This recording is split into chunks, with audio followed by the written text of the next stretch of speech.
You don't have a motivation problem, you have a seriousness problem. You say you want to change your life. You say you want discipline, focus, control.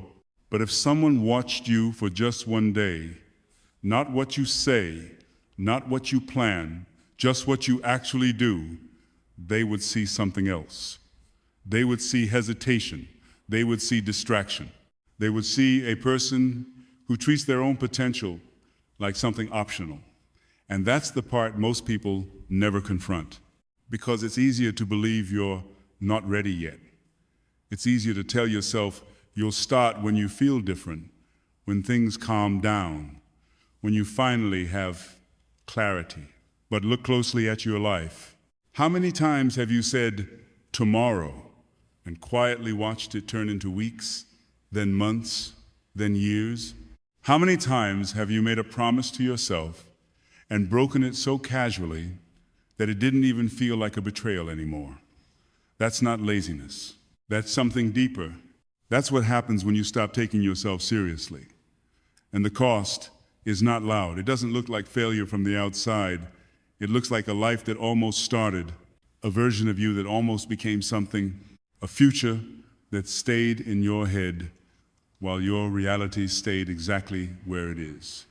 You scroll, you wait, you think, you plan, but you don't move. Not because you can't, but because somewhere along the way, you decided quietly, subtly, that your life wasn't something that needed to be taken seriously today. And here's the truth most people avoid for years. No one is coming to fix that for you. No moment is going to arrive and suddenly make you disciplined. No external force is going to step in and give your life structure, direction, or weight. If you treat your time casually, your life will become casual. If you treat your potential like a suggestion, it will remain unrealized. And the most dangerous part, this doesn't feel urgent. There's no alarm, no deadline, no visible collapse. Just slow erosion. Day by day, decision by decision, you become someone who is easier to distract, easier to delay, easier to ignore, until one day you look back and realize you didn't lose your potential all at once. You traded it for comfort, for distraction, for the illusion that you still had time. And most people never even see this happening. They don't realize that the real problem was never discipline, never motivation, never opportunity. It was the moment they stopped treating their own life like something that mattered. And in this video, we're going to strip that illusion down to its core. Most people think this is just about discipline, about waking up earlier, working harder, staying consistent. But that's not where the real problem lives. The real problem is deeper, quieter, and far more dangerous. It's the way you see yourself. Because the way you behave every day is not random. It is a reflection of what you believe you are worth. And right now, whether you admit it or not, your actions are revealing something uncomfortable. You are negotiating with your own standards. You are lowering the bar when no one is watching. You are treating your time, your energy, your attention like things that can be spent carelessly and somehow still expecting your life to become something meaningful. That contradiction is where most people get stuck. They want a strong life, but they operate with weak standards. They want control, but they live reactively. They want respect, but they don't even keep the promises they make to themselves. And this is where the gap begins to form. The gap between who you say you are and how you actually live. A reactive person wakes up and immediately reaches for their phone. Notifications decide their mood. Messages pull their attention. Other people's opinions shape their state of mind before they've even had a chance to think for themselves. Their day is not directed, it is consumed. And by the time the day ends, they feel drained. Not because they did something meaningful, but because they gave their focus away to everything that demanded it. A Stoic mind moves differently. It does not rush to react. It does not surrender control to external noise. It chooses where attention goes. It decides what deserves energy. It understands something most people ignore. If you don't control your mind, something else will. And once your mind is controlled, your life follows. This is not about productivity. This is about authority, inner authority. The ability to stand in your own space without being pulled in every direction by impulse, distraction, or emotion. Because the truth is, self-respect is not a feeling. It is not something you suddenly have one day. It is built through behavior, through the way you respond when it's inconvenient, through the way you act when no one is watching, through the promises you keep or break with yourself. Every time you say you'll do something and don't, you weaken that relationship. Every time you choose comfort over intention, you send a signal to your own mind, this doesn't really matter. And after enough repetitions, your brain starts believing it, that your goals are optional, that your potential is flexible, that your future can wait. This is why so many people feel stuck without understanding why. It's not because they lack ability. It's because they've trained themselves to not trust their own words. They've become someone who speaks with intention, but acts without it. And that creates a quiet form of internal instability. You start doubting yourself, you start hesitating, you start needing motivation just to do things you already decided were important, and that's where power begins to leak. Not in big dramatic failures, but in small daily inconsistencies. In the moments where you knew what needed to be done and chose not to do it. In the moments where you could have acted but waited instead. In the moments where you had the chance to build something but distracted yourself out of it. And the most dangerous part is, it feels like life. It feels like just how things are. But it's not.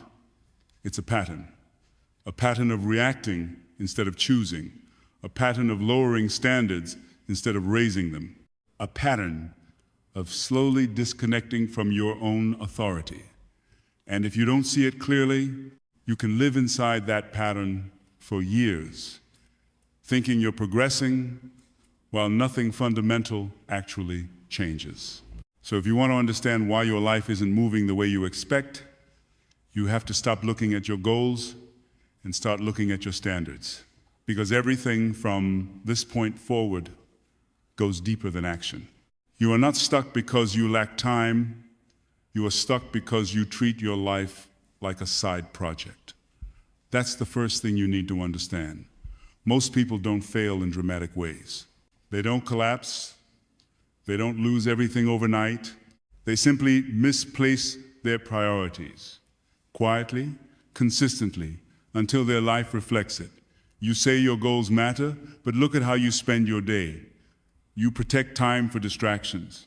You make space for things that entertain you. You show up for what is easy, but the things that could actually change your life, those get whatever time is left. If there is time, and there is almost never time left. This is how people waste years without realizing it.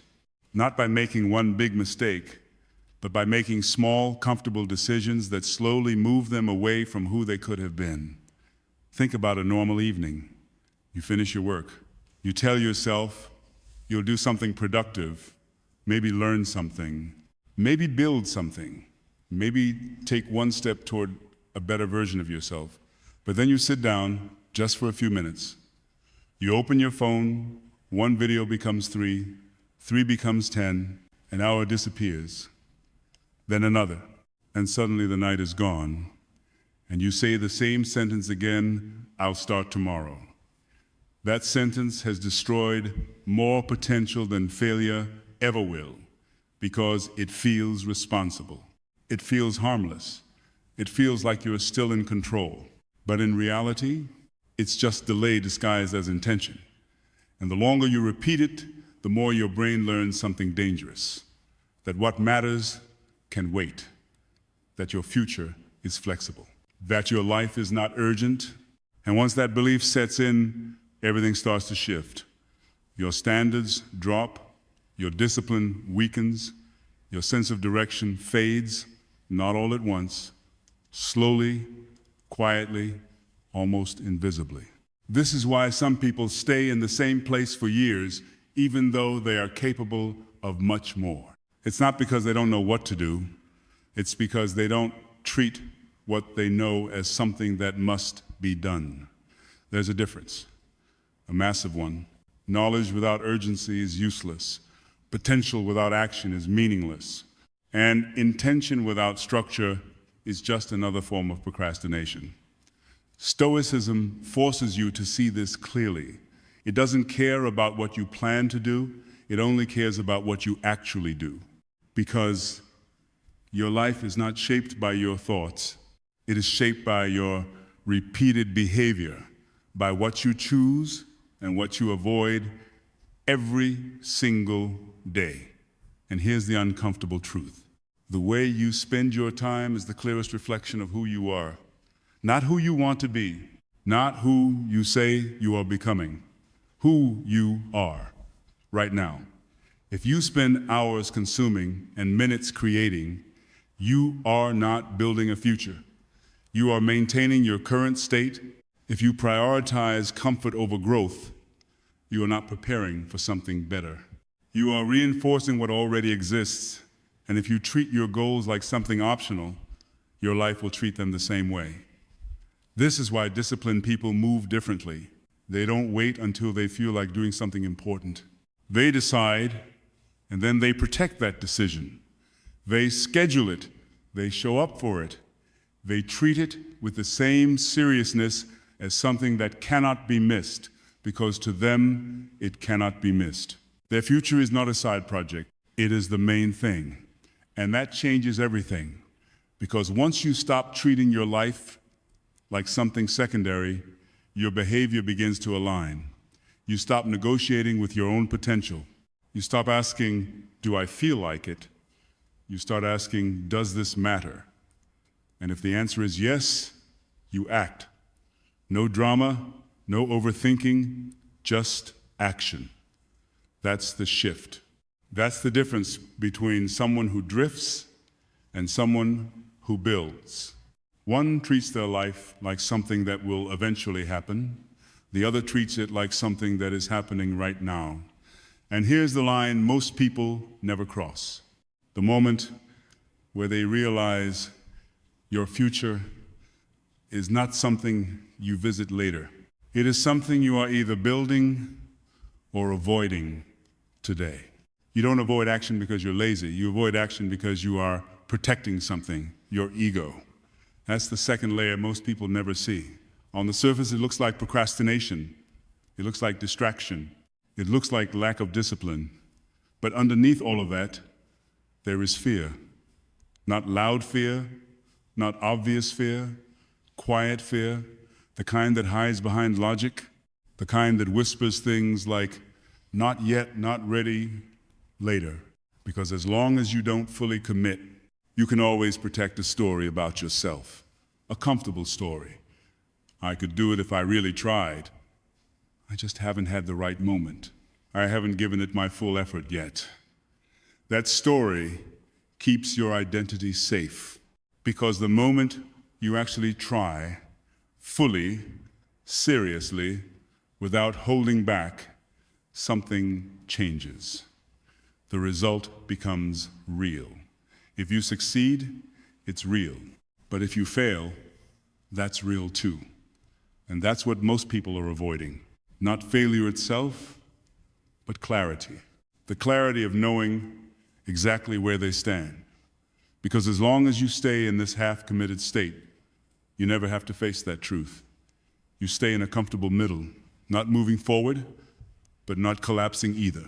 Not winning, but never fully losing. Just drifting. And drifting feels safe, but it comes with a cost. You never discover what you're actually capable of. You never build real confidence. You never create momentum. You stay in a loop of potential without proof. And over time, that does something to you. It slowly erodes your sense of self, because deep down you know when you're holding back. You know when you're not showing up fully. You know when you're choosing comfort over growth. And that internal awareness creates tension, a quiet kind of frustration, the kind you carry without talking about. You start feeling behind even if nothing externally looks wrong. You start doubting yourself even if you still have time. You start needing more motivation because you've trained yourself to not act without it. And that's where the real trap forms. You begin relying on emotion to do what should have been decided by principle. If you feel good, you act. If you don't, you wait. And now your life is no longer directed by you, it's directed by your mood. That's not control, that's dependency. Stoicism cuts through this completely. It doesn't ask how you feel, it asks what is required. It removes the negotiation, it removes the excuse. It forces a different standard. Not, do I feel ready, but does this need to be done?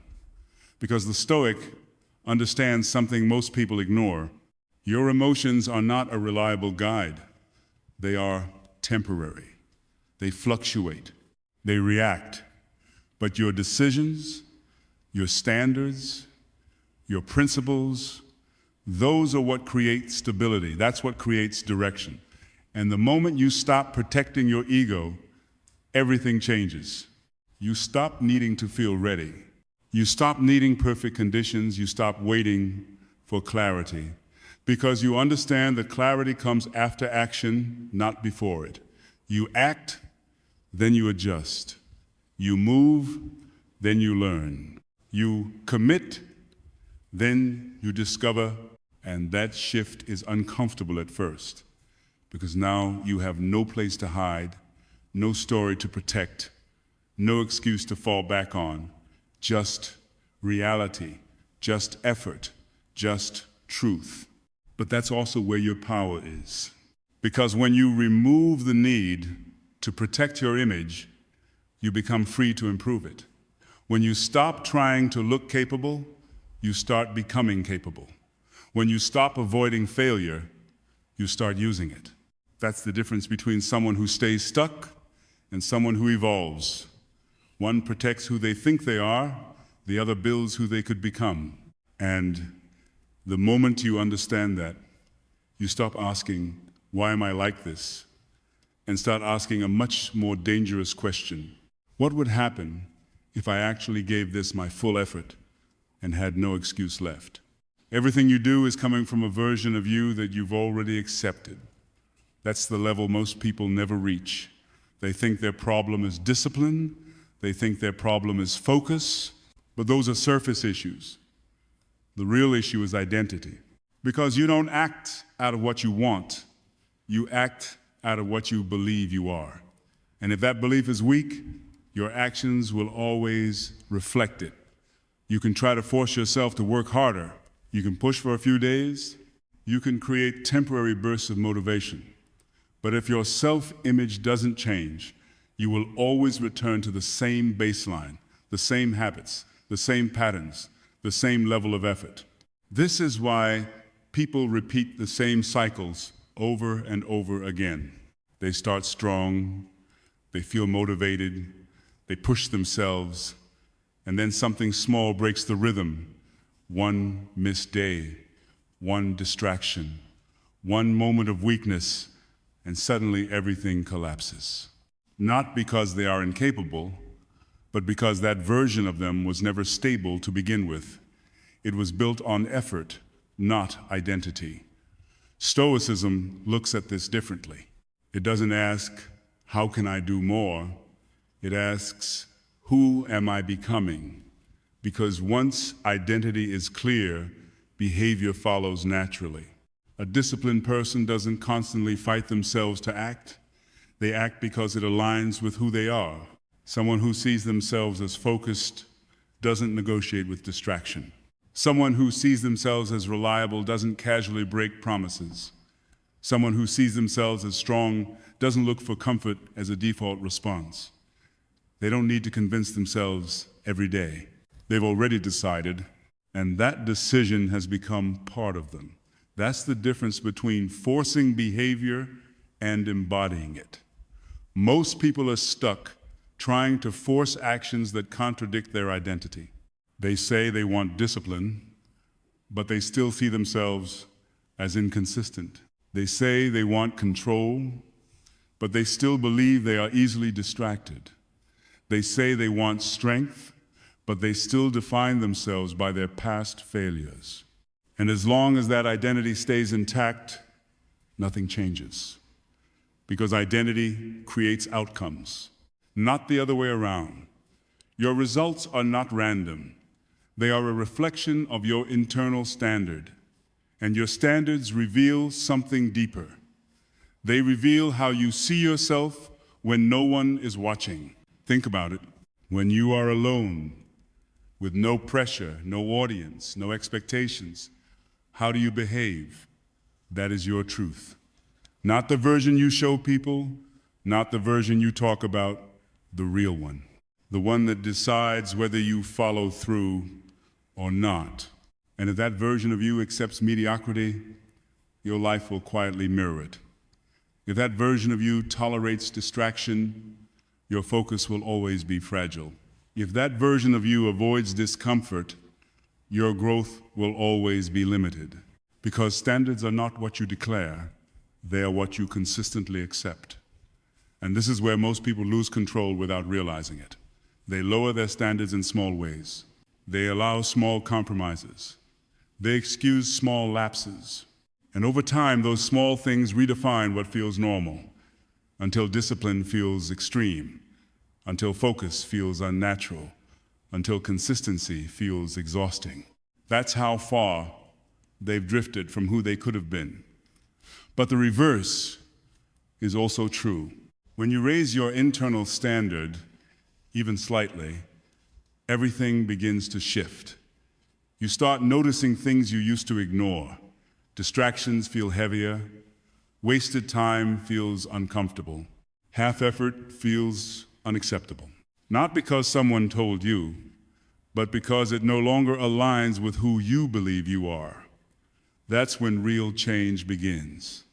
Not when you try harder, but when you refuse to stay the same. Because the moment your identity shifts, your decisions follow, your habits follow, your results follow. And suddenly, the things that once felt difficult become normal. Not because they got easier, but because you became different. That's the foundation. That's the root. Not discipline, not motivation, identity. And once you understand that, you stop asking, how do I change my life? And start asking something far more powerful. Who do I need to become so that this is no longer a question? Real power is quiet. And most people don't understand that because they've been conditioned to associate strength with noise, with reaction, with expression, with proving something. But if you look closely at people who actually have control, real control, they move differently. They don't rush to respond. They don't feel the need to explain themselves. They don't chase attention. They don't leak energy trying to be seen. They conserve it. They direct it. They decide where it goes. That's what makes them different. Not talent, not luck, control. The ability to stay grounded when everything around them is pulling for a reaction. Think about how most people operate. A message comes in, they respond instantly. A notification appears. They check it without thinking. Someone disrespects them, they feel the need to react, to defend, to prove something. Their state is constantly being pulled by external triggers. One moment calm, the next moment irritated. One moment focused, the next moment distracted. They are not deciding their behavior. They are responding to whatever happens. That is not strength, that is exposure. Exposure to everything outside of them. And the more exposed you are, the less control you have.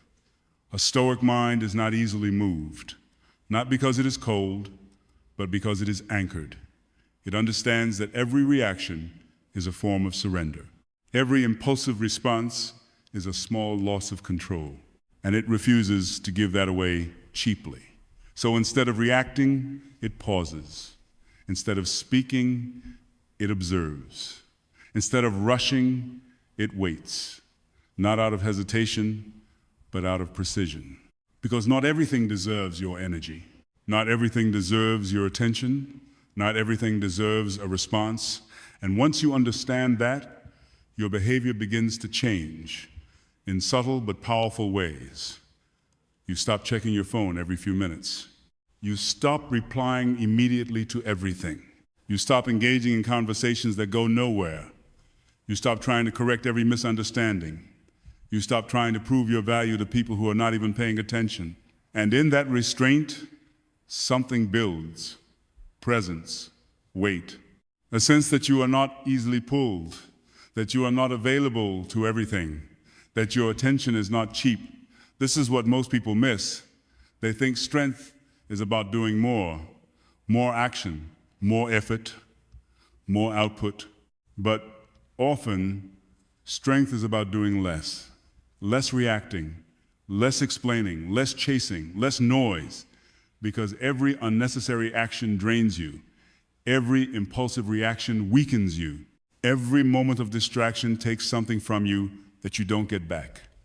Your energy is not unlimited. Your focus is not endless. Your attention is one of the most valuable things you have.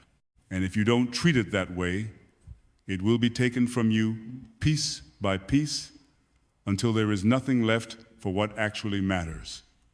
Watch someone who has real control. They don't rush into conversations. They don't interrupt silence just to fill space. They can sit in a room without needing to check something. They can wait without becoming restless. They can hear something provocative and not immediately respond. There is a gap between stimulus and response, and in that gap, they decide. That gap is power, because most people don't have it. They react instantly. Emotion first, action second, thought last, if at all. But when you create that gap, even for a second, you take control back. You stop being automatic. You stop being predictable. You stop being driven by impulse. And that changes how you move through the world. You become harder to read, harder to influence, harder to disrupt. Not because you are closed off, but because you are centered. Because your state is not dictated by what happens around you. It is determined by what you allow. And that's what real restraint looks like. Not suppression, not avoidance, control. The ability to feel something and still choose how you respond. The ability to be provoked and not lose yourself. The ability to have the urge to act and decide not to.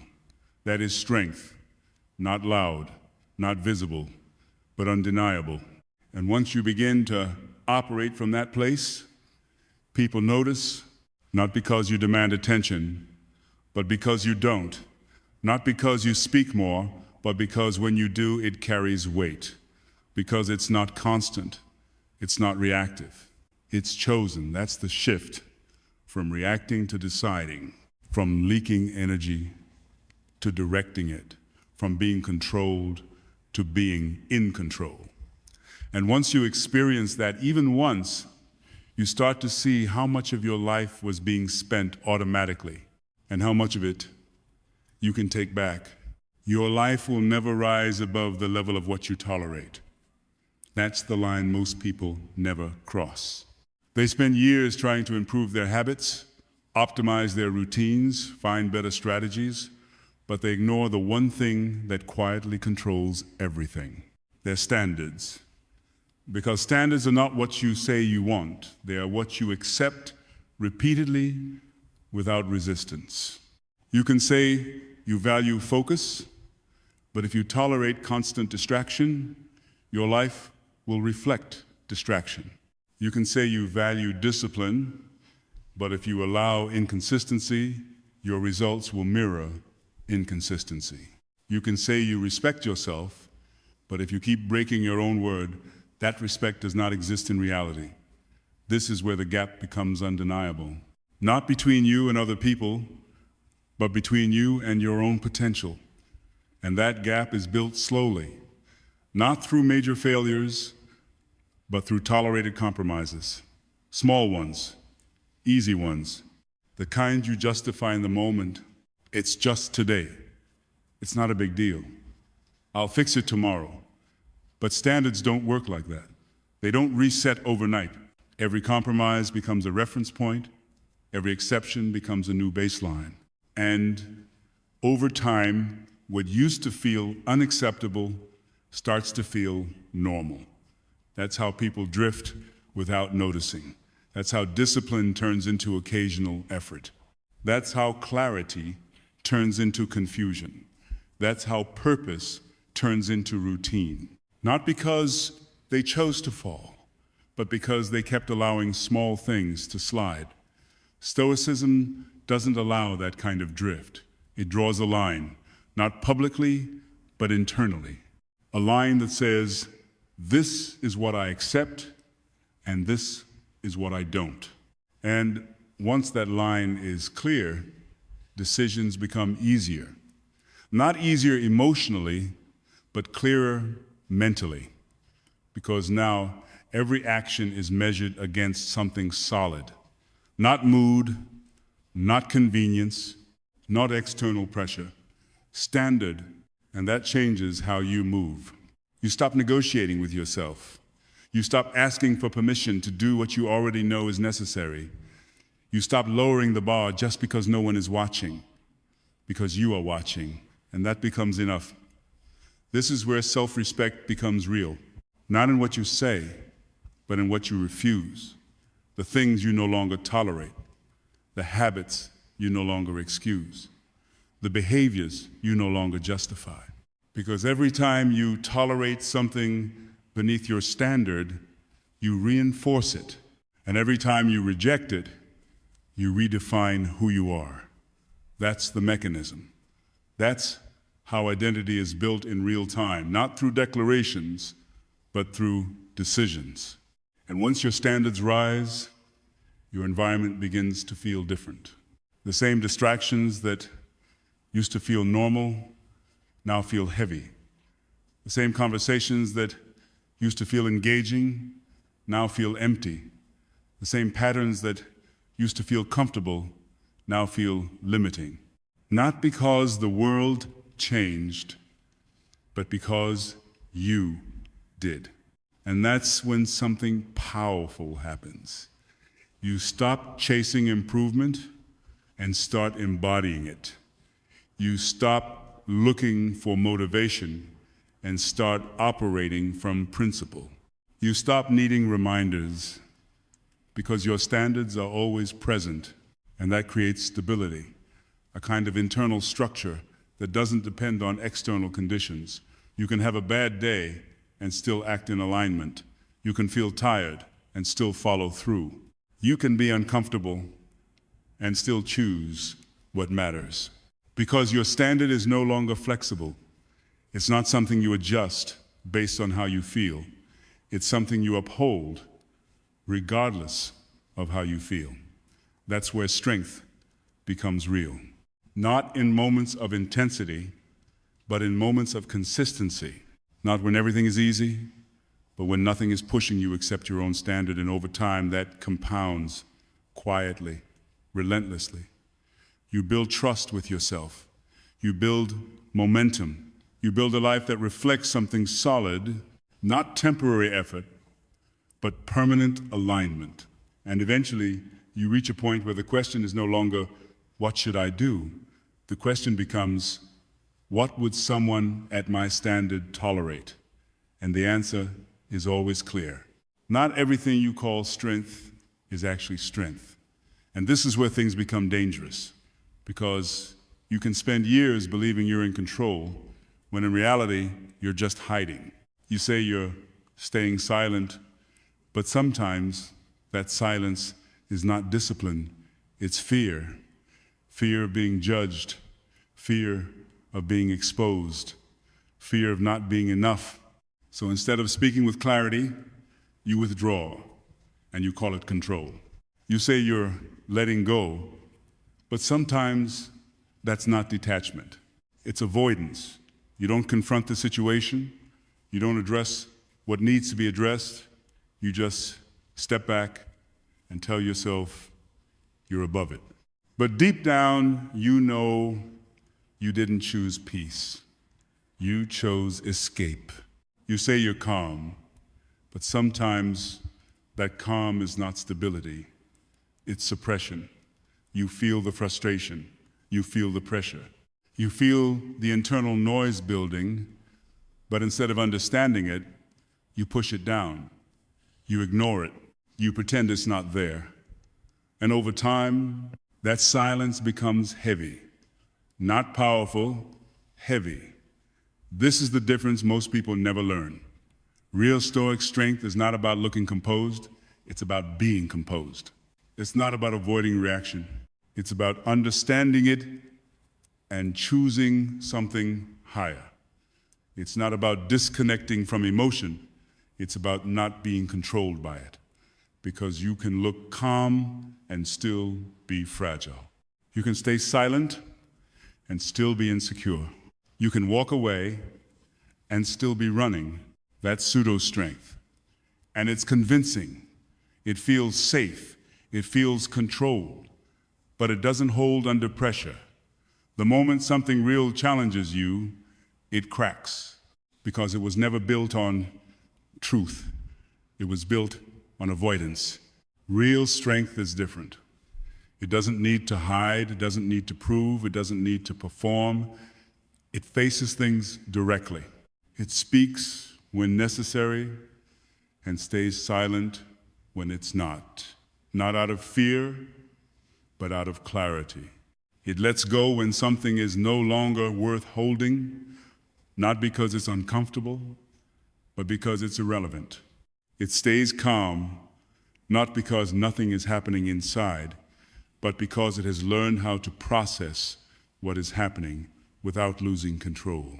That's the difference. One avoids reality, the other engages with it without being consumed by it. And that difference shows up in small moments. When someone challenges you, do you shut down or do you stay present? When something frustrates you, do you suppress it or do you understand it? When something matters, do you avoid it or do you step into it? These are the moments that reveal the truth. Not your words, not your image, your response. Because real Stoicism is not passive, it's precise. It doesn't retreat from life, it moves through it with awareness, with control, with intention. It doesn't use silence as a shield. It uses it as a choice. It doesn't use detachment as an excuse. It uses it as clarity. It doesn't use calmness as a mask. It builds it as a foundation. And once you see this clearly, you can no longer lie to yourself the same way. You can no longer hide behind behaviors that look strong but feel hollow.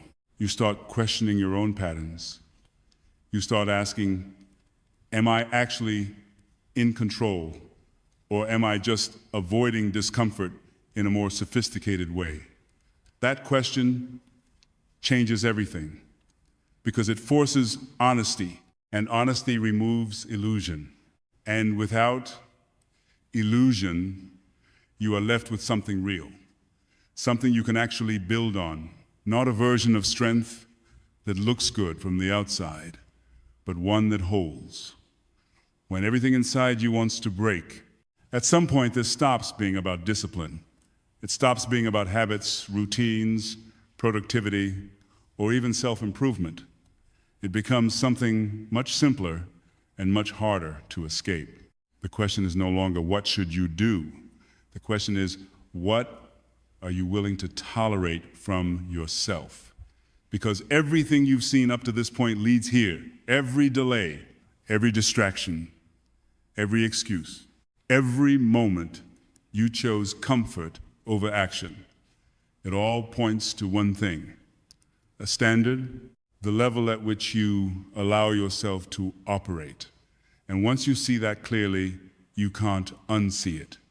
You start noticing it everywhere, in the way you wake up, in the way you respond, in the way you spend your time when no one is watching, in the way you talk to yourself when things don't go your way.